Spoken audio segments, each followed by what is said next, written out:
John chapter 9 verses 2 to 3. And his disciples asked him, saying, Master, who did sin, this man or his parents, that he was born blind?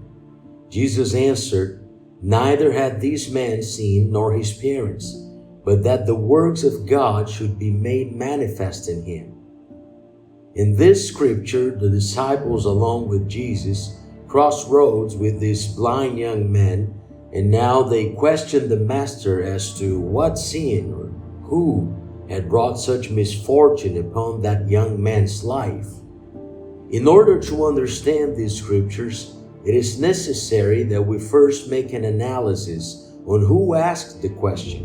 What is their reality, their cultural background? As the disciples were of Israelite descent, they were used to a system of laws where an error would bring curse.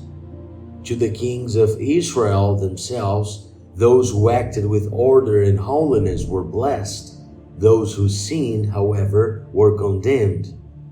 King Ahab did wrong by gathering the prophets of Baal, and God condemned him through the prophet Elijah. King Josiah did what was right, and then he was blessed by God. Now we understand why the disciples were in such a predicament. Who sinned? Someone must have sinned for such condemnation. These things don't happen for nothing. He must have deserved such condemnation. Or was he an exception to the rule? But Jesus' answer was, Neither had this man sinned nor his parents, but that the works of God should be made manifest in him. Jesus had just presented a new concept. There was a purpose. Let me remind you, God does not reward good with evil. God blessed King Jehoshaphat. God blessed King Hezekiah. God blessed King Josiah. God gave prosperity to Abraham. God sustained Moses in the middle of the desert. God gave victories to David. If you serve the Lord and you are going through a storm, if the sea is rough, if your heart is restless, know that God doesn't run raffles in heaven.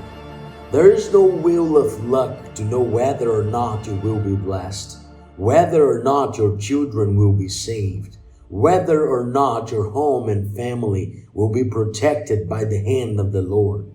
When there is no sin, there is a purpose. Eliphaz, Bildad, Zophar, and even the young Elihu asked Job, What was your sin? Where did you go wrong, Job? What they didn't know was that God had a purpose. And the Lord turned the captivity of Job when he prayed for his friends.